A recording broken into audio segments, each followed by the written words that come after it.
Hey everybody, we've been in the Dolomites for a while now and we just wanted to take you on a little road trip today as we whiz down the Great Dolomite Road. So if you're in the Dolomites, this is an epic road trip. It starts in Cortina, which is directly behind us. It goes over so many of the beautiful passes and right the way through to Bolzano. So let's go. Now this all looks great, but when we left you on Tre Cime last week, it didn't all go to plan. Let's rewind today and see what happened.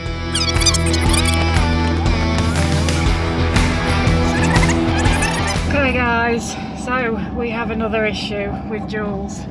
We're just leaving Tre Cime and the brakes, I mean we've got to go down this epic mountain, but the brakes are grinding really bad, and it's just suddenly just come on. Oh my god, it sounds horrendous. We've got to get down this mountain and It does sound like it's grinding quite a bit. We've got to find a garage. I just hope that we can get to a garage and we find one that can do it, because I'm absolutely pooing myself, because this is an epic mountain and we've got to get down it. I don't know whether you guys can hear it. I'll just be quiet a minute.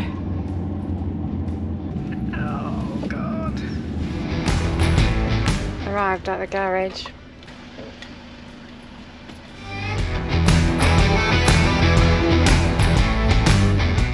Okay guys, so we're in the garage and it's just stripping off the front caliper because he thinks there might be something stuck, and if it is then it's just a case of putting new brake pads in. If not, then it could be a new caliper and he's hoping he can get one by morning. So a bit strange. Let's hope it's not much. So he says there's two bits of it not freed up, so he says that he can free them off and then put new pads on in the morning. So we've got to stay around here tonight. We've got to stay there, which is fair enough. That doesn't really make any difference to us. It just means we don't stay up on the pass, we just stay here. It's a shame, isn't it? Well, shall I tend to leave it then? We'll risk it.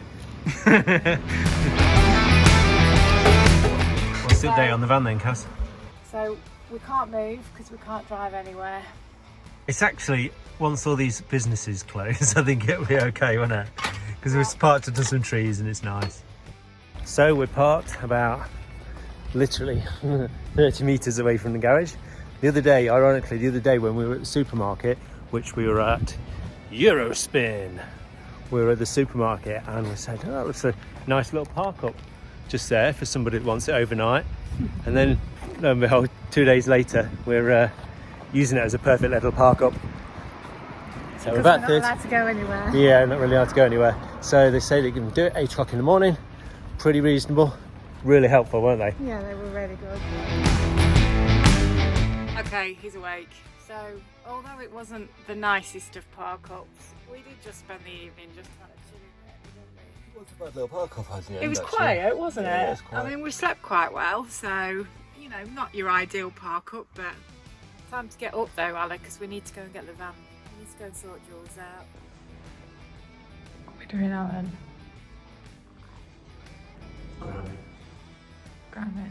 Gramming while we're waiting for Jules. This is waiting to be repaired.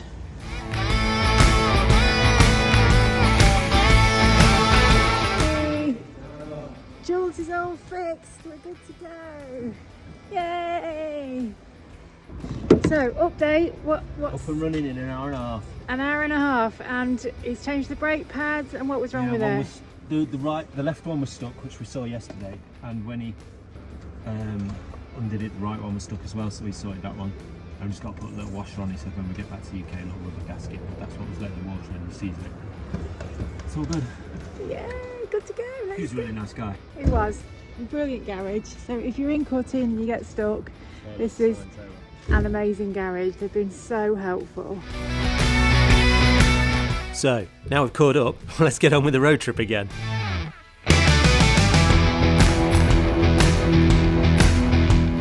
So if you're in the Dolomites, this is an epic road trip. It starts in Cortina, which is directly behind us. It goes over so many of the beautiful passes and right the way through to Bolzano. So let's go.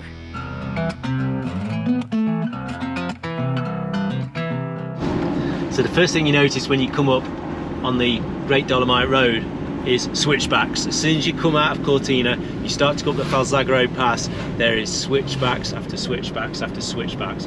Is it? It must be 20. I don't know. I don't know how many there is. There is a lot. There seems to be a lot. Pass. So it's pretty easy. They're not hard. Just get in a low gear and trundle along. Motorbikes will all go past you, but yeah, there's switchbacks, and it's a beautiful, beautiful pass, Falzagero. So standing quite majestically in between some of these mountains is one of the mountains that's called Cinque Torri. Cinque Torri. 5 towers. The 5 towers, and it's beautiful if you want to just stop over and just go up into the cable cars and have a coffee at the Refugio at the top, and then come back down in the cable cars again. It's quite expensive. I think they're about €50 to get up and down. That's for 2 people. That's for 2 people, yeah. But actually, it's a nice few hours if you want to experience it and go up in the cable car. It's one of the best things to do on Falzagero Pass, isn't it? Yeah, it's very, very pretty. So as you descend off Falzagero Pass, it opens up a lot more on your left-hand side, like alpine pastures and not ski resorts, but like ski chalet type looking things. Really, really pretty, and it's vast. The pasture land is vast on the left-hand side as you head towards Arabba. Beautiful. The road quietens down a lot more as well. So here's an interesting fact. Did you know that the Dolomites didn't always belong to Italy, and they used to It didn't always belong to Italy? In 1918 there was a merciless battle between the Italians and the Austrians because the Dolomites used to belong to Austria, and it was in 1918 that there was this battle, and then it became Italy's. Nice.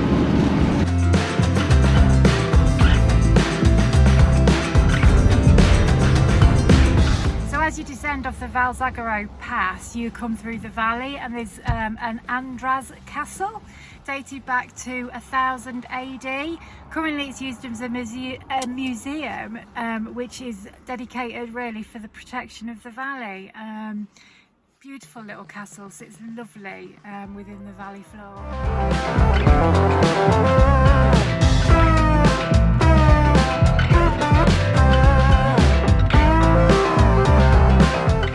So the mountain with the snow on the top is called Marmolada, and she's considered to be the queen of the Dolomites.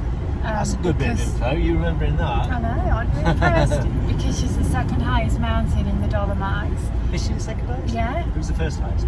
I don't know. I just remember reading that she was the I don't know if she was the highest. She was considered the queen of the Dolomites, and she sits very proudly with a what do you call it? Snow-capped? No, Glacier. Glacier. She sits very proudly with a glacier. So an interesting fact about the Queen of the Dolomites, Marmolada, is that she stands really, really magnificently tall at 3,342 metres. 3,000 what? 3,342 metres. And she's a beast. So another interesting fact about the Dolomites is that there are original people that originate from the Dolomites themselves, and they are called the Lady people. And apparently they have their own traditions and they have their own language. They do. Is it Ladin or Lady? I thought it was Leiden, but it could be Ladin people. Is there there's a German connection in all that? Is there? I don't know. I think so. I'm sure. I'm just going to check out who is the king of the Dolomites.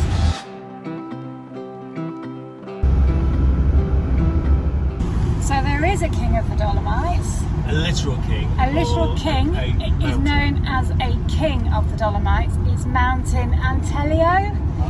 However, although it's recognised as the king of the Dolomites, it's actually not as big as Marmolada and stands at 3,264 metres.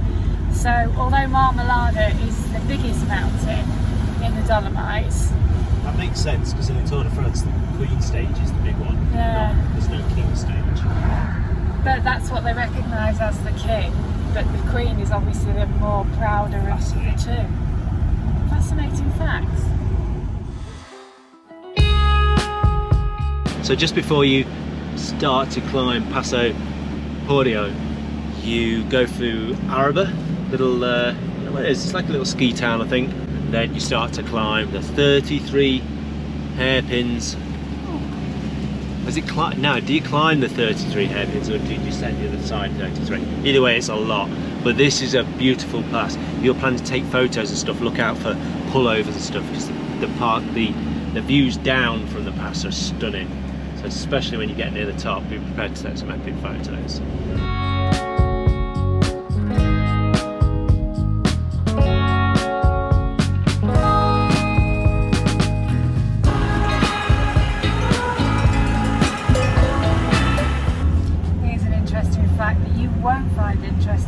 I know it's quite interesting to me and might be for those that are a similar age to me. The Never Ending Story Part 2, which the Never Ending Story series when I was like a teenager were like the most brilliant films that I'd ever seen. It was filmed in the Dolomites. There you go.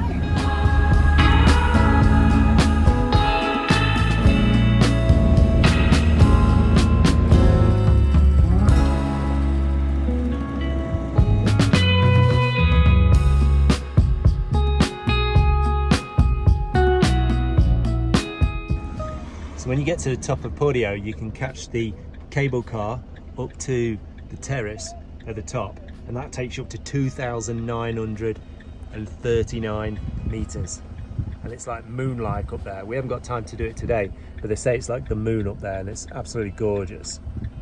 I think it's about €50 again for 2 people. Most of the cable cars seem to be in the Dolomites.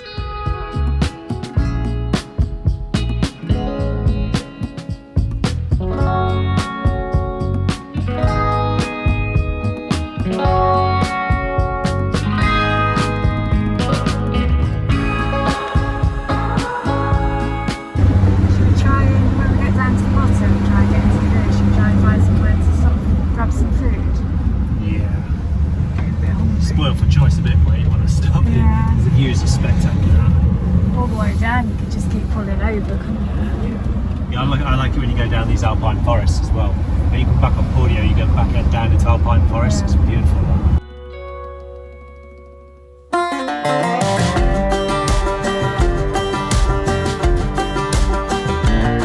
Right, so we've just, oh wow, look at that pretty building. Oh guys, let me just show you.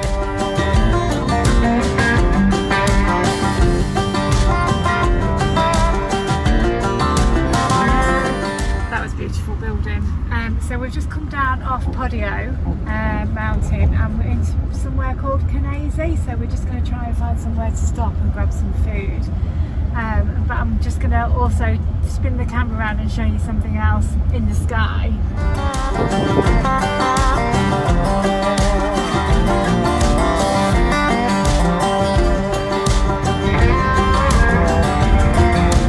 How do they all not get caught up with each other up there? There's hundreds of them up there, so I wonder they don't just all just get tangled up. Yeah. So pretty, aren't they? All the hotels with the flowers outside. Yeah. Yeah, it's very Swiss, isn't it? This must be a town. With the cable cars, this must be a town for Pordoi and Sella and whatever that one is up there, where all them parachutists are. So we just come up went up the Pordoi, down the Pordoi, down into Canazei. So we've just done 66 hairpins in total in the van. Poor Jules' brakes are like smelling a lot, but it's good fun. The views are epic. Definitely, if you're going to do the Great Dolomite Road, this is a real high point so far. We haven't been as far over as Bolzano yet. We just stopped in Canazei for a quick coffee. But definitely the Pordoi is beautiful, absolutely beautiful. You could park up on any of the corners and have a coffee and something to eat in your van if you like. Beautiful. The thing I love about the Dolomites is the hotels and like the buildings. They always put paintings on them. The churches have got a painting on them. The hotels have got a painting on them, and they're not just like something with plastic. They're proper nice. I'm talking about what you got. Latte macchiato? Was it? That's not just any latte, is it? The cups are weird. It's like a cup inside a cup. Yeah. Latte macchiato. It's nice. And Americano. Ciao ciao.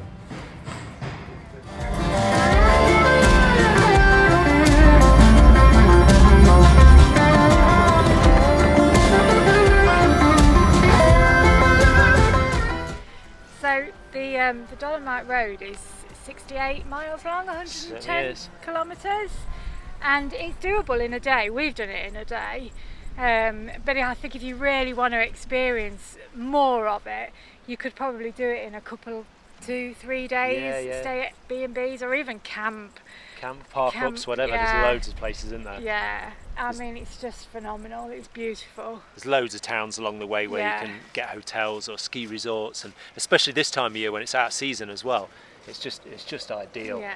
And you find yourself pulling over. We have done a lot today. You find yourself pulling over and just looking at mountains. We're sat here now just filming this, and while we're talking, we're also filming as well and just looking, and it's amazing, isn't it? Every mountain range is just so different. Like, we've come through several mountain ranges today, and some of them are really chalky, and then you get others that are really, really alpine-y, and they're all just stunningly beautiful and just incredible to look at, and you just can't get enough because every one is so different and so beautiful in its own right. It is beautiful. And you can pull over. What I like about it is you can just pull over and you can look at a very small area of that, and you could look at that for an hour. It's just stunning. It's beautiful. It is hard to really describe it. I think you have to really come and experience the Dolomites yourself. It's just so beautiful, and I think we've been really fortunate with the weather for the end of September. I mean, it's just beautiful.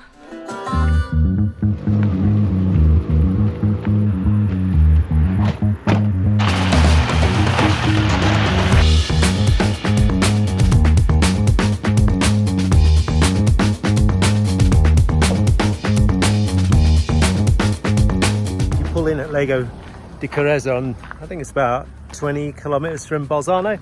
If you pull in there at the lake, it's about €2 an hour to park, so it's really good. Just pull in and nice and safe. So guys, look at this, Lago di Carezza. It's a natural lake, and it comes up from the ground itself. It's not fed from any of the mountains or anything, it literally comes up from the ground.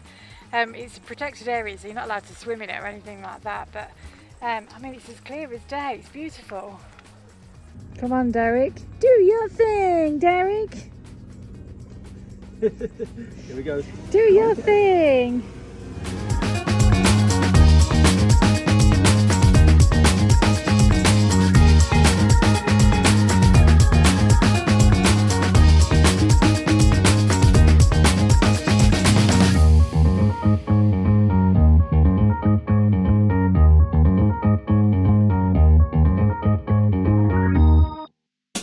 That lake was so pretty. I really don't think that photograph does it justice, do you? No, it's proper turquoise, wasn't it? Yeah. But I think it's something to do with it being fed from a natural spring underneath and not tributaries.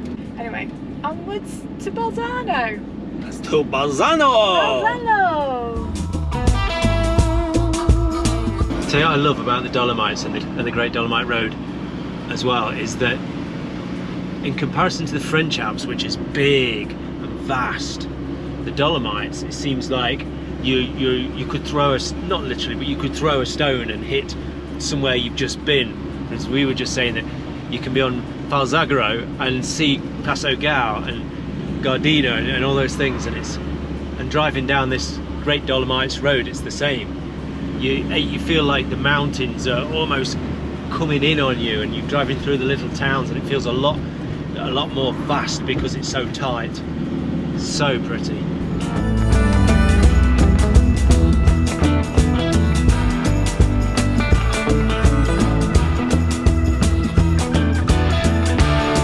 So we've arrived at the end of the Dolomites Road, the Great Dolomites Road, and this is Bolzano. The sun's starting to set, and it looks quite a vibrant little town. It does actually. There's a lot of people around. A lot of people, a lot of coffee shops, a lot of wine shops. Yeah, a lot of people around. Just gonna have a look around. Yeah, and I brought.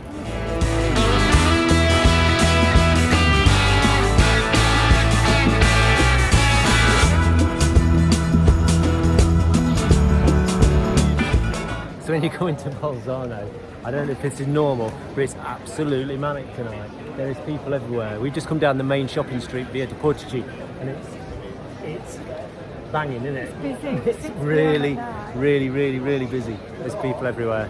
And when you come across the cross part, I don't know what street this is, but it seems like there's food. It's like a food market. It smells. It's really, divine. it does smell divine. There's loads of different stuff hitting your senses. And this is like 6 o'clock at night as well. So this is really, really nice. I'm going to check out some of this food stuff, yeah?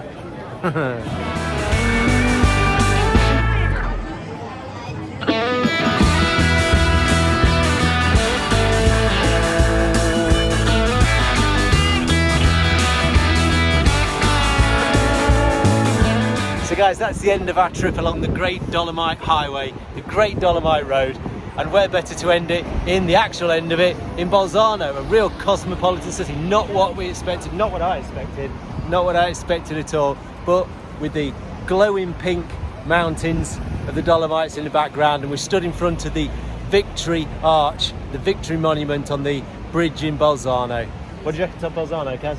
I think it's very kind of studentish, but not studentish. Yeah, it's very cosmopolitan. Yeah, very cosmopolitan. And very busy for an evening. Very Maybe busy. The weekend is the weeknights here. I would say if you're coming as well, don't come in t-shirts and Vans and stuff like we do.